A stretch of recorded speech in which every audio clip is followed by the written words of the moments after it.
What's good, homie G Slizzle Slice? I was raised on Blizzard games during their golden era of ruining people's lives, and I don't mean by drinking their breast milk or inviting them to the Cosby Suite. No, I'm of course referring to when Blizzard was producing the video game equivalent of crack cocaine, when I and many others became addicted. As such, I've always had a soft spot for Blizzard games, in the same way every man has two soft spots between his legs. That is to say that for years Blizzard had me by the balls. I would play their games, get mad at their games, and uninstall their games for the quote-unquote last time. Then, in textbook Stockholm fashion, come crawling back whenever they'd release a new trailer. And after playing the Diablo 4 beta, I sense the abusive relationship stirring once again, as Diablo 4 has potential. Potential to be a really good game, a game that everyone will play, a game that will always be relevant, my new forever game. But Blizzard will undoubtedly fuck it up, and so it falls to me and my collective 0 years of game design experience to guide them down the right path. However, there is just one glaring problem. I don't know shit about Diablo, the extent of my experience coming from my childhood, in which a young Eri would come home after a long day of being bullied by children, to spend just a few precious hours being bullied instead by a tall, naked Spider-Woman. And so I must take the entirely necessary step of playing and reviewing the Diablo franchise to gain insight as to what is based and cringe about Diablo. So, after extensive character creation, my journey began.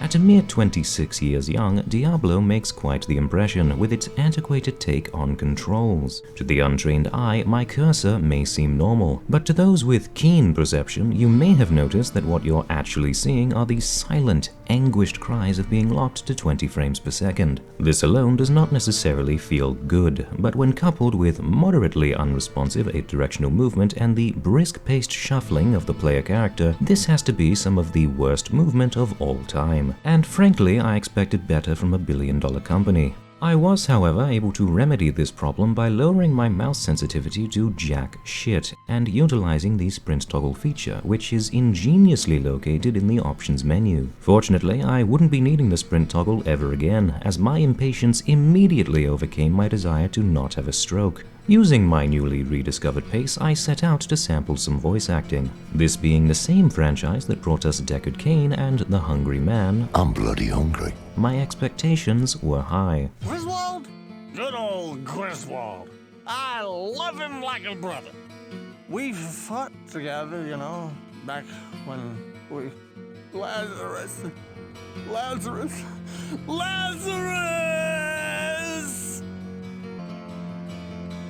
After meeting the rest of the equally talented cast, I made my way to the Tristram Cathedral, which is built directly over Hell. But shortly after beginning my descent, I noticed some of Diablo's fun RPG mechanics, such as the random hit chance for both the player character and enemies. A novelty which immediately lost its charm, even before I learned that being hit by an attack briefly stuns, and that multiple enemies means multiple stuns. However, like all true gamers, I am well versed in Spartan warfare, so naturally I funneled my enemies through the hot gates. This resolved the immediate issue of taking 5 guys at the same time, but did not necessarily improve the already riveting combat loop. But if one can persevere through the old school and therefore incredibly difficult combat, then one may just come upon a chest, potentially finding fantastic treasures within, like this plank with a nail in it, which is worse than the starting weapon, or these rags with 2 remaining durability, which is especially cool because unlike modern RPGs, which would just unequip broken items, allowing you to repair them, when an item in Diablo 1 breaks, it's sent directly to oblivion. As luck would have it, the warrior class can repair its own gear, with only the minor drawback of permanently reducing the maximum durability every single time. Besides chests, you may also encounter these.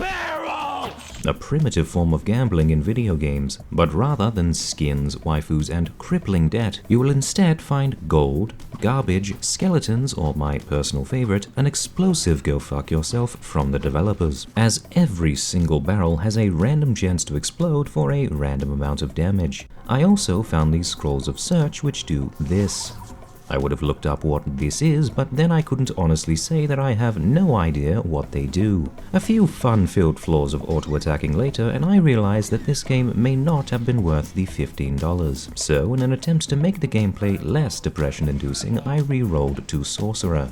While this minor improvement of the combat loop definitely provided some level of dopamine as I now had options beyond auto-attacking, this joy only lasted until I encountered the first boss. Fresh meat. Meet the Butcher. The Butcher, meat. The Butcher, the Butcher, meat. The Butcher runs at you. The Butcher hits you. The Butcher hits hard and the Butcher hits fast. Every attack stuns and his health bar is also slightly enormous. But I wouldn't blame you for not picking up on that last detail, as Diablo 1 doesn't have health bars, meaning each time I fought the Butcher I had no idea if I was getting close to killing him.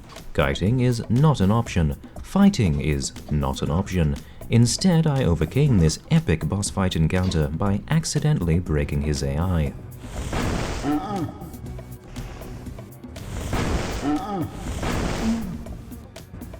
It turns out that this is actually the most common way players kill him, and it only took 40 fireballs and all of my consumables to do so, which left me in a fairly precarious position. Fortunately, I am in a cathedral, and so there is of course no shortage of shrines for me to grovel upon, and each shrine has its own unique effect. For example, this shrine takes half of my money, this shrine sets me on fire, and this shrine turns my mana into a health bar, which might seem good until you realize mana is significantly more valuable than health, and can only be replenished by way of potions or my limited-use Staff of Mana. As luck would have it, the staff can be recharged using the Wizard's class ability, with only the minor drawback of permanently cutting the maximum charges in half every time. I'll be honest, I wasn't enjoying my time with Diablo up to this point, but was willing to stick it out so that others don't have to. However, after killing this elite only to be 1v1'd by a shitty nameless zombie seconds later, I realized something important. This game is dog shit and I don't have to play it, so we'll be skipping ahead to Diablo 2.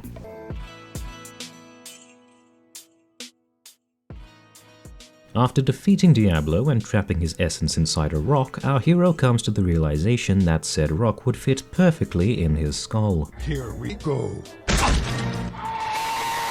Bizarrely, this caused Diablo to possess the hero, now walking the world once more in a demonic reverse fursuit, and it falls to brave new heroes to put an end to the Lord of Terror once and for all. Diablo 2 solves several issues I had with the first game. The cursor is smooth, I can walk in twice as many directions, there is a dedicated sprint button located outside of the options menu, gear doesn't disintegrate upon breaking, and best of all, I can keybind my abilities. There are also actual quests, and my first was to kill every single monster within this cave. Missing even one would mean backtracking to scour the near-empty cave, wasting up to minutes of my life. A timeless concept which has lasted all the way to modern Diablo. However, instead of the quest, I spent the first half hour running around killing everything in sight. Being a necromancer, the combat loop had improved significantly, because I was experiencing less of it. Eventually, I came across a femoid who had surrounded herself with men that were not me.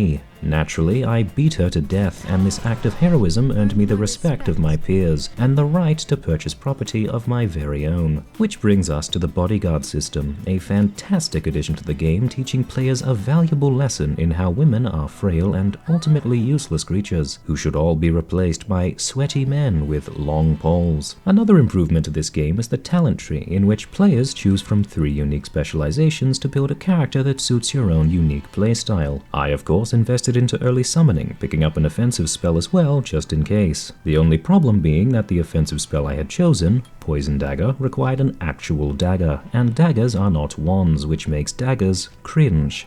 Thankfully, this unforeseeable misfortune was quickly resolved when I used the only talent tree reset I'd ever see to undo a single misplaced talent point at level 7. Continuing this trend of maximizing opportunities, as a reward for scouring a dungeon for the blacksmith's magic hammer, she offered to enchant a piece of my equipment. Obviously, this would add some kind of beneficial trait to whatever I chose, so I gave her my most prized possession, a recently acquired severed head, which in exchange for my selfless act of kindness, she swiftly transformed into to the offhand equivalent of a flaming bag of dog shit. Afterwards, NPC name here suggests I find and save Deckard Cain, last seen in Tristram, the recently destroyed town from the first game. To do this, I utilize magical rocks capable of opening portals to anywhere I need whenever I want, and so naturally they're never seen, used, or brought up ever again. You would think the state of Tristram to be a bad omen for my quest to save Cain, but thankfully the mindless bloodthirsty demon hordes are not unreasonable and have kept him safely in this cage, so as to not kill, corrupt, or eat him as they did the rest of the village. When you find magical items in Diablo, they are unidentified, and you can't wear them or even see what they do until you identify them. In the first game, Deckard Cain would charge a modest fee for each item identified, but has been feeling much more charitable since watching his still living friends be burned, defiled, and consumed in front of him, meaning I no longer have to pay him jack shit. With Cain rescued, the last obstacle between me and Act 2 was Eriandel, and as I am a true challenge-seeking gamer, I of course would fight her on hard mode. Hard mode involves having a stroke right as the encounter begins, and then fucking up every menial task until the encounter ends. When Eriandel began liquefying my minions, panic consumed my every action. I ate every poison wave, I drank double the potions I needed, I wasted my limited corpse supply, and forgot to resummon the only minion that didn't require a corpse. Yet somehow, after doing nothing right, I killed world first hard mode Eriandel, solidifying my status as a gaming god. Welcome to Egypt, where Diablo seeks his brother Baal. Baal is stuck inside Tal Rasha, a powerful Horodrim wizard who thought it would be a very poggers idea to spend eternity tied to a wall with a demon inside him. The location of Tal Rasha's tomb is unknown. Diablo has a head start and morale is at an all-time low. Evil has laid siege to Lutgolain, and you may be our last hope. Did you hear about the harem guilds? The harem guilds? With morale at an all-time high, I made my way to the palace in search of half-naked pixels. You may not pass. You may not pass. You may not pass. Unfortunately, in order to gain access to the palace, I would need to earn the trust of its Lord Jaram. To do so meant acquiring 3 ancient Horodrim artifacts, a head, a shaft, and a box to put them in, thus creating the Horodric Staff, which when used inside Tal Rasha's tomb reveals a secret passage to his final resting place. With my mission laid out before me, I ventured through the desert, immediately encountering crimes against God, including but not limited to furries, scalies, beetles infused with the powers of the Lord Zeus himself, and worst of all, your mother, who, despite blocking out the sun, could sadly not be fully rendered on the screen without tripling the size of the game files. Several raided tombs and defiled corpses later, I had assembled the staff and earned the trust of Jaram, who decides that this is the perfect time to inform me that his palace is full of man-eating demons. As I entered the palace, my heart sank and my penis shrank. Vor is hell, and the only half-naked women here were also half-eaten. In retrospective, I'm not really sure why this was a problem for a necromancer, but regardless, in a blind rage I began killing everything in sight until I arrived in space, where goat people have conquered the universe, but have yet to conquer the stairs. Unfortunately, I had no time to ponder the nature of my surroundings, as Tal Rasha's tomb was still somewhere out there. Luckily, someone just happened to write down directions to the tomb and place them in space. To reach Tal Rasha's tomb, start at Tal Rasha's tomb, head northeast past Tal Rasha's tomb, and continue onward passing Tal Rasha's tomb. Using Tal Rasha's tomb as a guide, take a right at Tal Rasha's tomb, and keep straight until you reach Tal Rasha's tomb. Tal Rasha's tomb will be just beyond this point. However, if you reach Tal Rasha's tomb, you've gone too far. Around this time, I was thinking about how I should have played on hardcore, as this game was a joke and I'd yet to die. And then, as if it were fate, I encountered the second boss. Meet Duriel. Duriel, meet. Oh shit, here we go again. Duriel runs at you. Duriel hits you. Duriel hits hard and Duriel hits fast. Every attack stuns and his health bar is also slightly enormous. After Duriel two-shot my male life partner and began executing my minions in front of me, I tried to town portal away. Realizing that I had unbound my town portal, I panicked and scrambled to open one from my bags. And I succeeded, but as Diablo's move, interact, and attack are all bound to left mouse button, I was unable to get through the portal.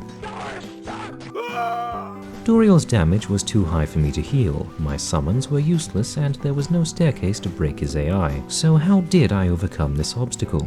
By playing like a massive bitch. I would portal to town, summon an army from the bones of furries, return to town, use the portal, damage him until he once again crushed everything I'd built, and repeat this process until he was dead. Weirdly, this didn't make for an engaging boss fight, and sadly it was not the last of its kind. But more on that later. When I entered Talrash's resting place, I found that Diablo had already been and gone, leaving only Tyrael, the Archangel of Useless. Diablo now seeks his older brother Mephisto, and if the three brothers unite, they will become invincible. As this was now a race against time, I sprung into action, leaving Tyrael trapped as I went to loot the other 6 Talrash's tombs. And it wasn't until 2 hours later, when I was buying the last wand that I would use for the entirety of the game, that I couldn't help feeling like I'd forgotten something. I thank you for my freedom, but I did expect you earlier. Welcome to the third world, third act, home to diverse locations, such as the Spider Cavern and the Arachnid Lair, where dragons roam and the alchemist openly lies about stocking potions. A demonic council has raided the capital and are now brainwashing the religious people of the Zakharum with government mind control orbs. Diablo no doubt arrived sometime ahead of me, and time is running out. I must find and stop him before humanity is doomed forever. Seconds after arriving, I see a dark wandering figure and ask if he's seen any suspicious-looking individuals leaving demons in their wake. As he knows nothing, I leave him to his devices, when out of nowhere a demonic ambush appeared. You might remember that in Act 2 there was a sort of 3-part scavenger hunt. Well, that quest took up the majority of the act and was largely uninteresting, but in Act 3 the developers stepped up their game with a truly groundbreaking idea, a 4-part scavenger hunt. While Area of the Past scours the jungle for various human organs, I'd like to take this moment to address one of the best features of Diablo 2. Aggressive, isn't it? Believe it or not, this seamless overlay is actually a cherished feature of ARPGs, and is the only correct way to experience updated graphics designed by overworked and underpaid artists. With it, I gain geographical omniscience, with only the minor drawback of never seeing anything in my immediate vicinity ever again, as unlike in previous acts, the Act 3 overlay is virtually invisible when used on low opacity, meaning my only option for navigating the maze of rivers and bridges was to inflict this upon my senses. At first, this optical war crime was unpleasant, and to protect my uninitiated eyes, I would frequently toggle the map off and on. But after 10 minutes, I became lazy, and after an hour of exposure, I had learned to navigate my immediate surroundings by smell alone. On that note, welcome to the sewers. It is here that I search for the final harvested organ, and to that end, I found this lever. Using it did this.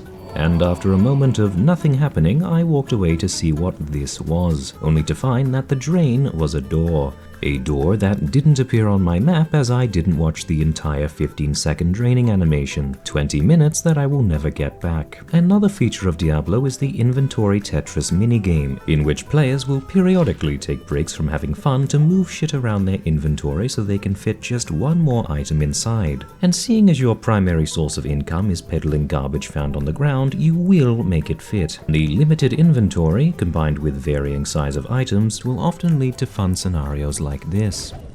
I can't carry anymore. Stay a while and listen. Good morning.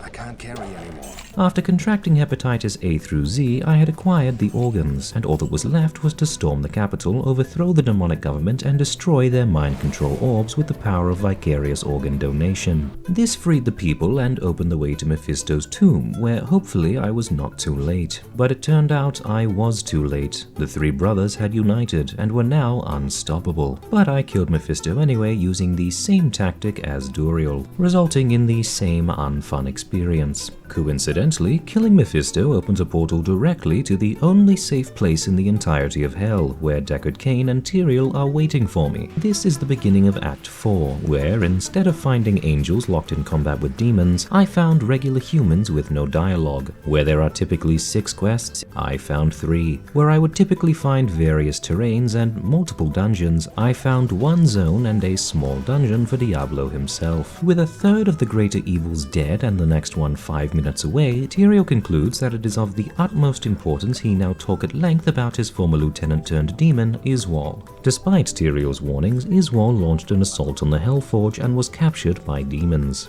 Once captured, Iswal spent 1,000 years in demon prison, bargaining for non-slip demon soap to feel just a little safer in the demon showers. But his efforts were for naught. After years of slopping down demon dicks, he coughed up all of the angel's most guarded secrets. This upset the angels, who then bound Iswal's spirit to a monster body they had dragged from the abyss. Bizarrely, Iswal used his new monster body to be violent and angry, killing angels left and right. But Tyrael feels bad for Iswal and thinks that Iswal has suffered enough, and so Tyrael sends me to stomp Iswal's brains into a paste so that his spirit can be at peace. After dealing with Iswal, I went after Diablo, only to have my way blocked by the most immersive NPC in any video game. Halt!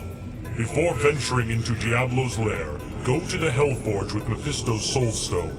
Place the stone on the Hellforge and use the Hellforge hammer to destroy it. So I went to the Hellforge with Mephisto's Soul Stone, placed the Soul Stone on the Hellforge, and used the Hellforge hammer to destroy it. Proceed, hero. Okay. Know that Diablo's innermost sanctum is hidden Alright, thanks. by 5 seals. Yep, I've got it, mate. Only by opening each of these seals can... Okay, great, wow. I'll be sure to open each of the 5 seals to reveal the location to Diablo's hidden innermost sanctum, alright?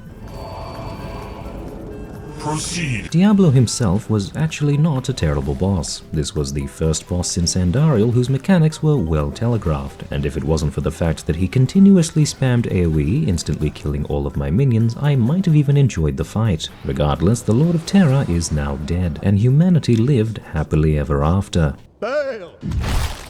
Oh, right. Baal wants to become all-powerful by claiming the world Shungite for himself. To stop him, I must negotiate with savages for the privilege of saving them. So, to gain their favor, I single-handedly stop a siege which would otherwise have wiped them from existence. Not satisfied with this minor act of kindness, I am then sent to rescue elite barbarian warriors. War-hardened and jacked beyond belief, I find them hopelessly trapped inside a prison made of literal sticks. While completing this important task, I came upon the most beautiful thing I'd ever seen: a 40% movement increase for the remainder of the game. After rescuing the barbarians, I was given 3 runes. Runes can be socketed in a particular order to create absurdly powerful enchantments called rune words. But I didn't know this, and I had no socketed gear, so I put them in my stash with all the other worthless garbage. Soon after, I reached level 30 and gained access to the final tier of the skill tree. This is Revive. It allows me to turn a non-elite monster's corpse into my minion for 3 minutes. The monster gains double damage and triple health. Every point I put into Revive increases the active monsters I can have by 1.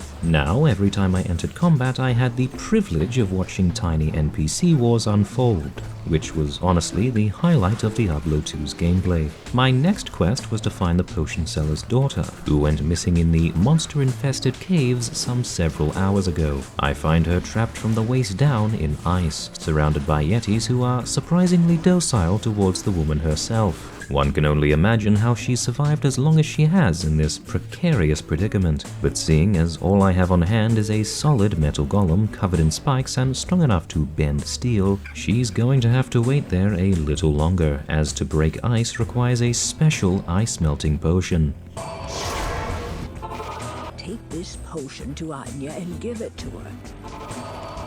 It's entirely necessary additions like these which really bring out the excitement in quests. Once free, she informs me that it was the local sex offender who had trapped her here, and that in exchange for not being killed by an all-powerful Baal, he plans to give Baal a sacred relic allowing him to become all-powerful. I am too late to stop him from giving away the relic, so instead I just kill him, before finally being given permission to climb the mountain and stop Baal, taking a short break along the way to watch my minions defile the spirits of my ancestors. I would now like to share with you the abomination that is the final boss of Diablo 2. Before killing Baal, I must fight through waves of minions. These minions range from weak to what the fuck. Highlights include the army of invincible flame hydras and the demon dinosaurs. The dinosaurs are ludicrously tanky and they lifesteal. It took nearly 3 minutes of non-stop attacking to kill just 4 of them. They also count as elites, meaning I can't revive them and I can't corpse explode them.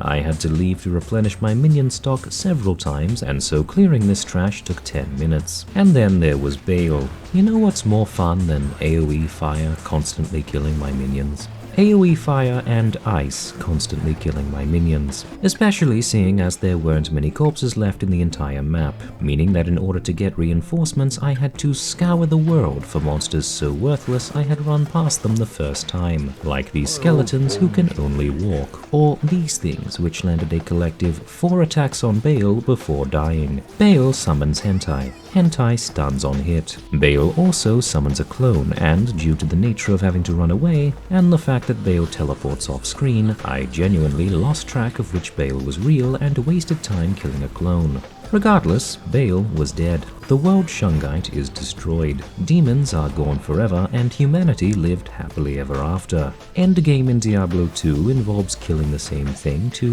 loot the same thing to kill the same thing but more.